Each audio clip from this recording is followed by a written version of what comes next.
person coming from the Dominican Republic. She's part of a new generation of leaders who uses the technology to empower people. And now we see how public institutions are using technology to give power back to the technology, to the society. She is the managing director of the Center for Public Intelligence institution, from where she promotes the construction of a public AI stack for Latin America. And Mr. Pulido will interview her. CPI, Melissa Muñoz lidera la construcción de un modelo de IA para América Latina, pensado para el bien común. Su visión es que la IA sea una herramienta de soberanía tecnológica, al servicio de todas las personas y no de unos pocos. Forma parte de una nueva generación de líderes que usan la tecnología para transformar la gobernanza y fortalecer las instituciones. Y lo resume con un mensaje claro: la soberanía digital se construye con visión local, pero con impacto global.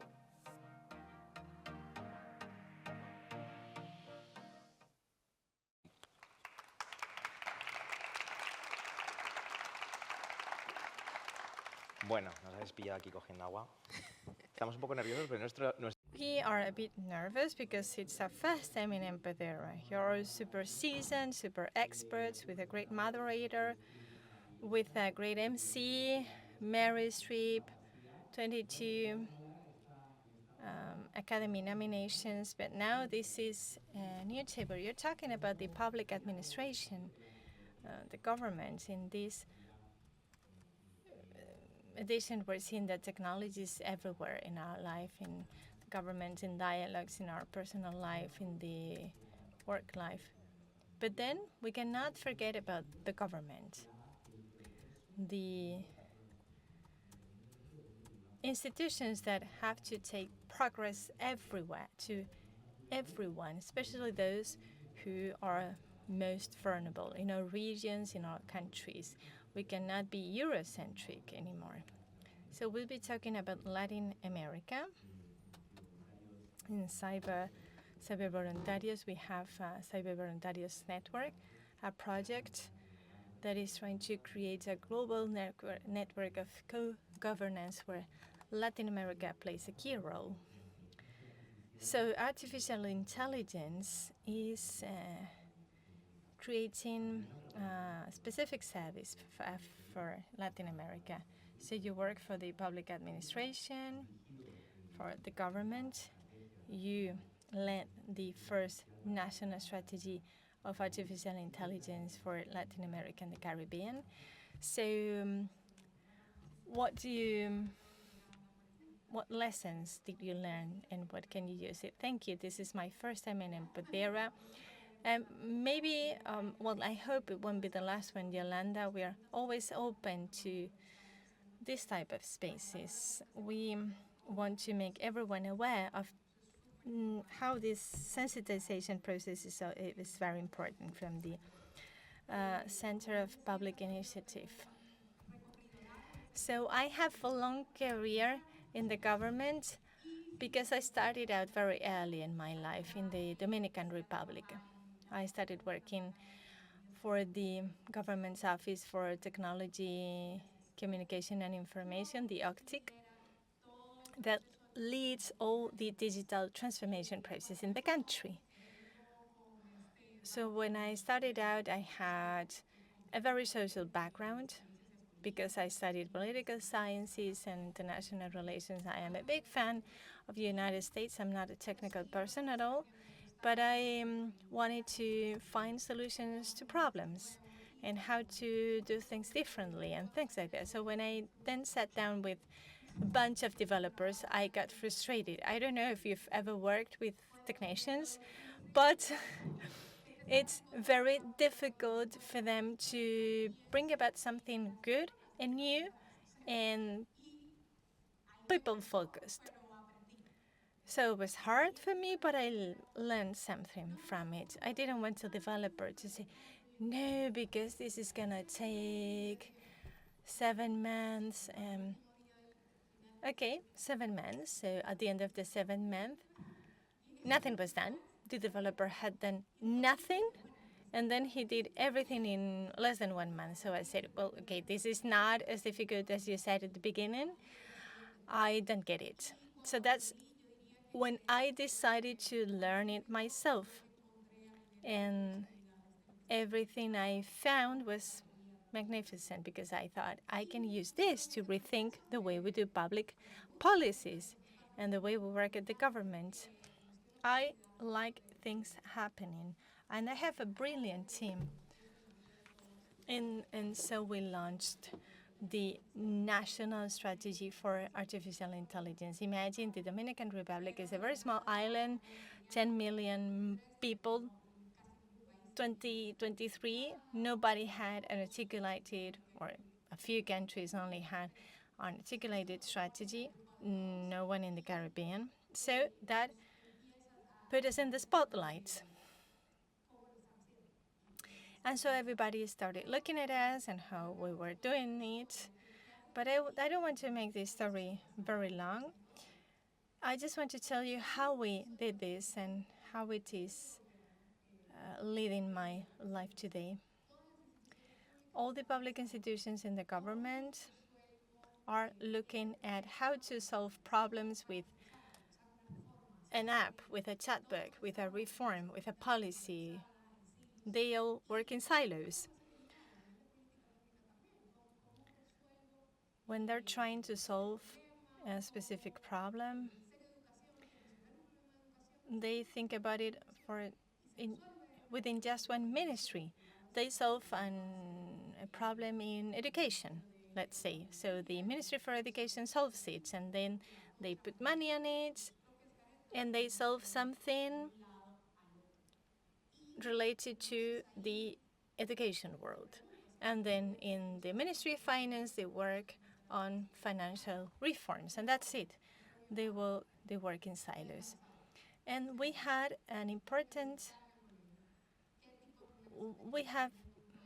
a very, very common problem in the Dominican Republic. Imagine a girl that becomes pregnant at 16, and they have several problems because they have to drop out of school, and they have a financial problem, they have a safety problem. So problems are not like silos.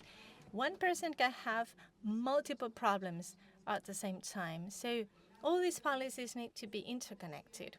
And we need to explore the potential of scale economies.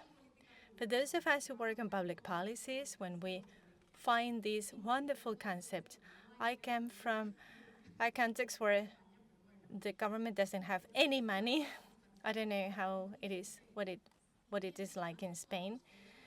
And so we have to struggle with money. And then we're told if you have many more users using a technology and everything will be cheaper, that opens like a new world for me. We need more users. So I'm a big defendant of open source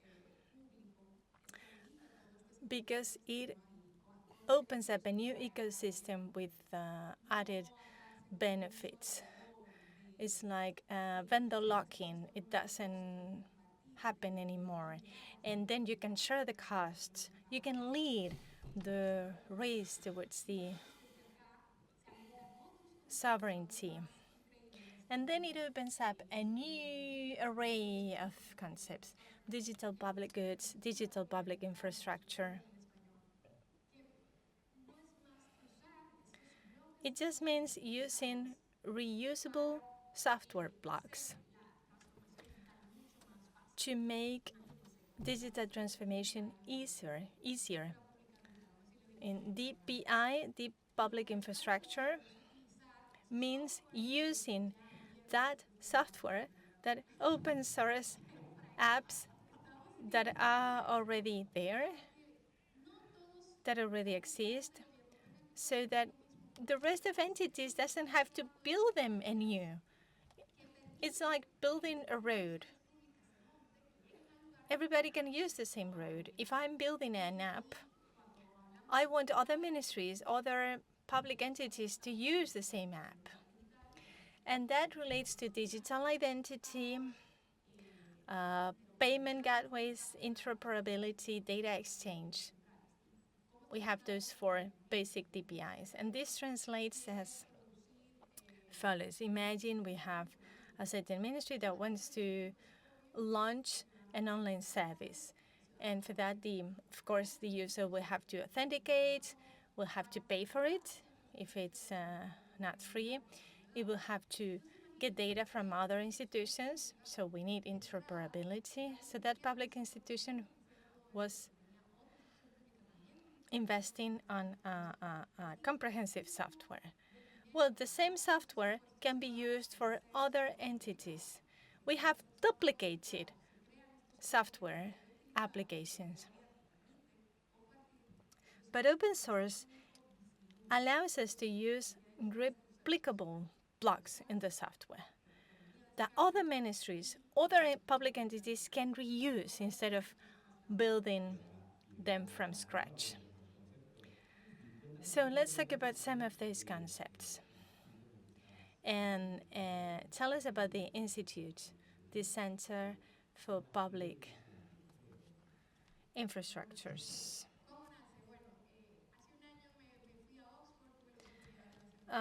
A year ago, I went to Oxford to do a master's degree on governance, and then my partner was there doing a fellowship in the AI Institute in the same university. The CPI is the Center for Public Intelligence. So we worked together, and we wanted to take all we were learning at college into something real back in our countries, the Global South. So that's why we decided to create a research lab. English is always better, right? Research lab. Research lab. Where we rethink how we can do new governments thanks to public intelligence. And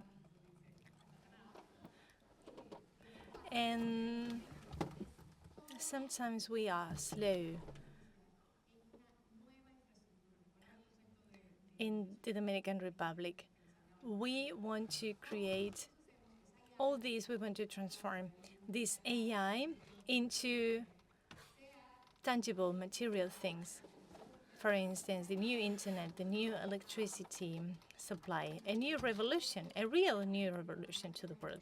And now we want to put it in the hands of the people. And we want people to be empowered. We want artificial intelligence to become an infrastructure. And that infrastructure needs to be built collectively so that it is transparent and open. Yeah, so public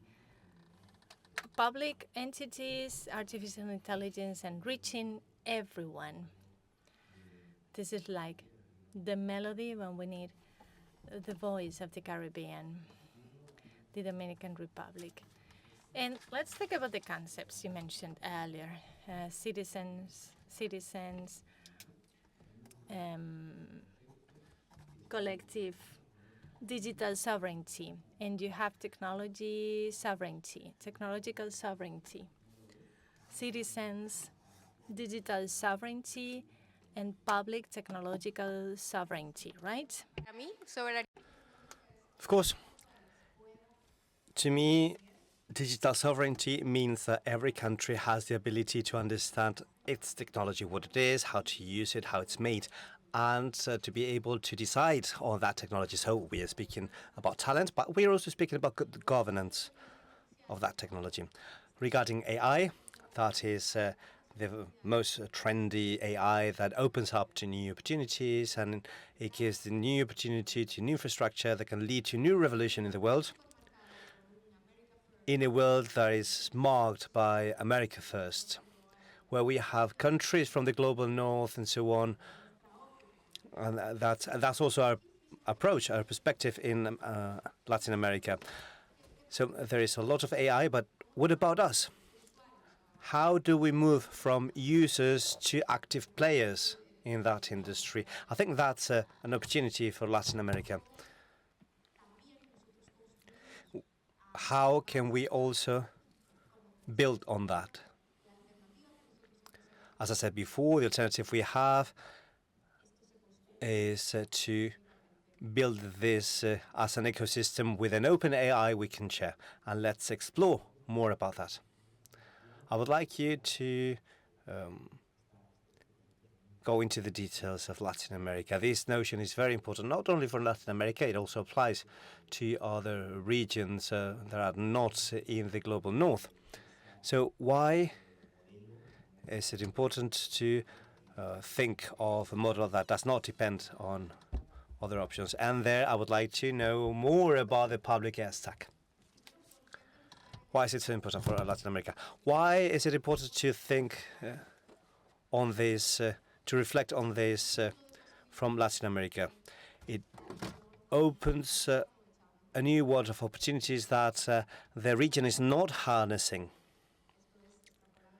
And that's not only the region of Latin America that applies to any other. So since it is not being harnessed, it's living out a huge, brand new world. And these affects of the opportunities that could come to our countries. So now to speak about the public AI stack, that's the product we are working on at the CPI. So what's an AI stack? A stack is a block of things, and with the AI approach, that's the layers that make generative AI happen. First layer is data. Second layer is models. Third layer, well, that's actually infrastructure where the models are stored, CPUs, the cloud data centers, and so on. And the final layer is applications, ChatGPT, Gemini, and so on. What we can access and where the users can interact with the stack. From the public point of view, the question is, how can we guarantee an AI stack that's completely public, where data are open data and the models are open source, that's available for the citizenship with public infrastructure and applications for civil use. That is precisely what we are trying to create at the CPI. And the way to do that is through this ecosystem. We are sharing the load in different countries to develop R&D. It is very expensive. To develop technology is very expensive. To buy a GPU, having quality data, that's difficult. So the logics here, the rationale is being an alternative to the big tech. This is different from the big tech AI stack. In the big tech companies, that's private, it's closed. The government has to pay to access those services. The citizenship will never be able to control what's being done and who it's targeting. So we want this to be to belong to everyone. This is not about leaving out the private sector. This is about an alternative to make this available regardless of the rest. So we only have 3 minutes. Our time has flown. We'll have more time later on for more questions during the breaks. But let's now speak about the agentic government.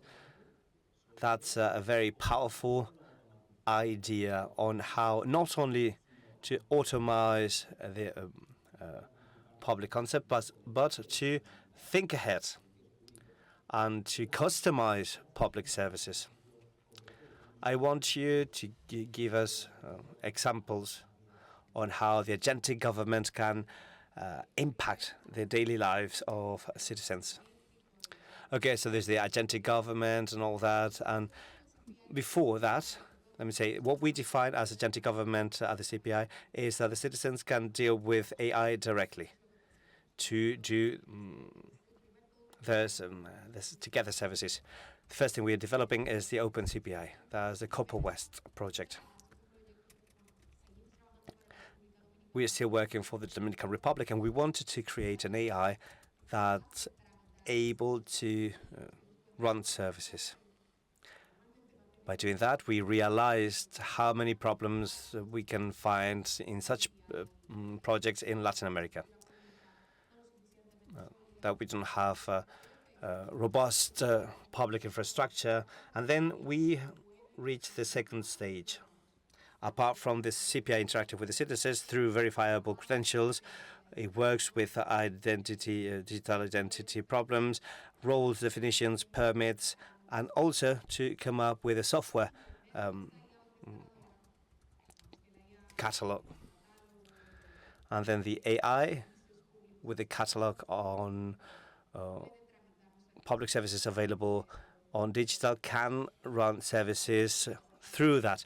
It can be easily done through ChatGPT. You can do it, but the idea is to take this to the government to make this more accessible and faster.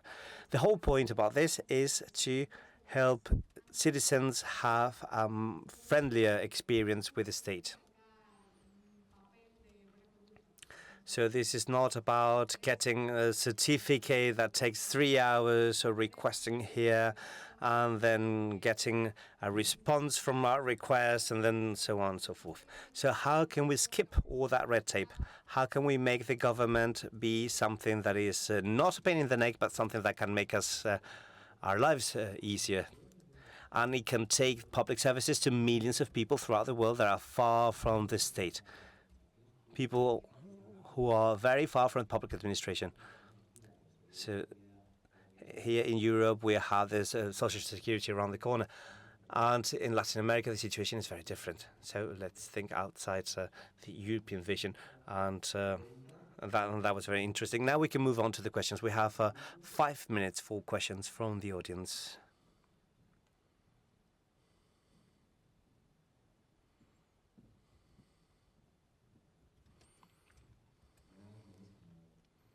Hi, Melissa. I have one question on open source. I have been working on private software companies, the bodies, and I've sold a lot to the public administration. So I want to know, what's your idea to develop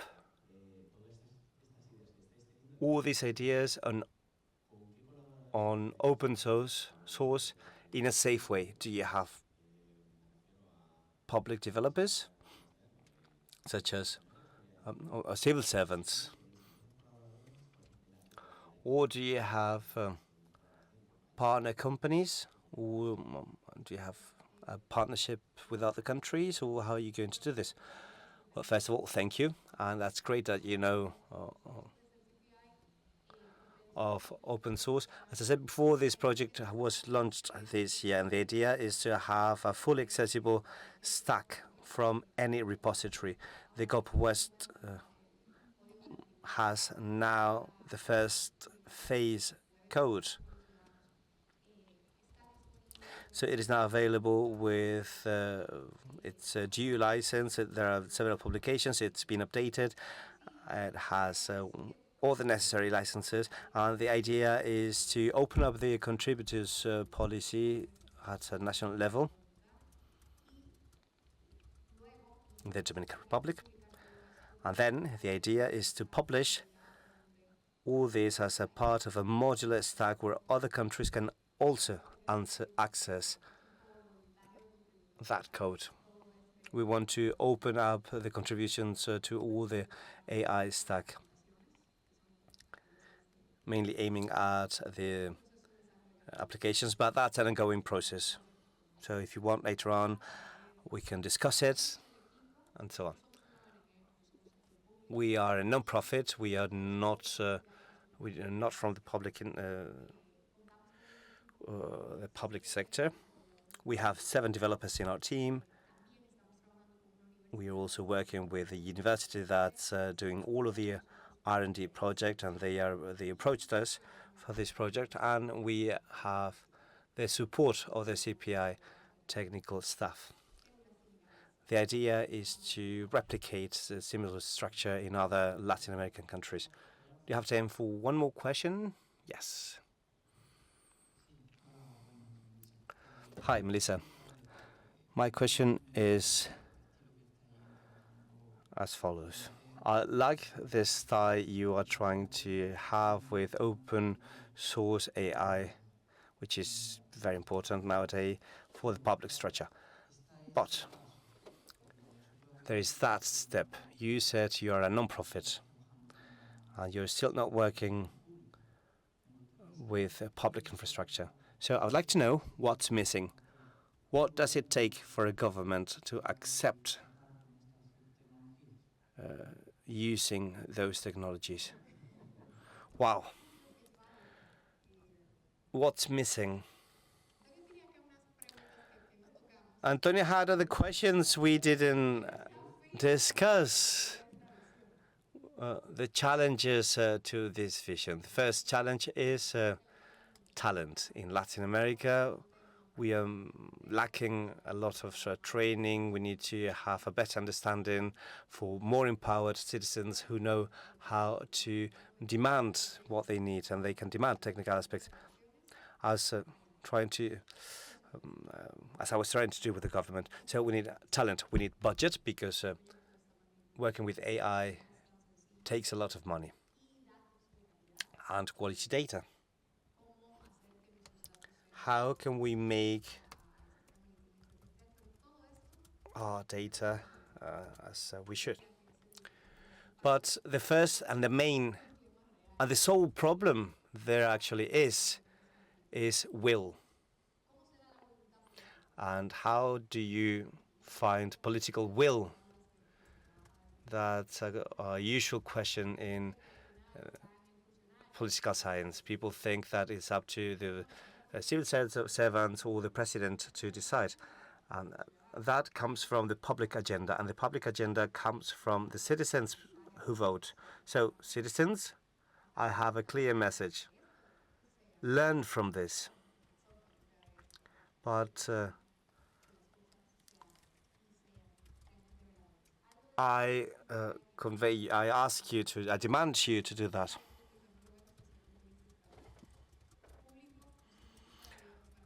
Public does not mean government. It means accessible for everyone, and it has to be curated and audited by the people. That's great. So you said that we were going to speak about political will and the citizens' digital sovereignty. The public digital sovereignty is built with political will, but also with citizens who are working towards including this in the agenda. So thank you very much, Melissa, and we go on.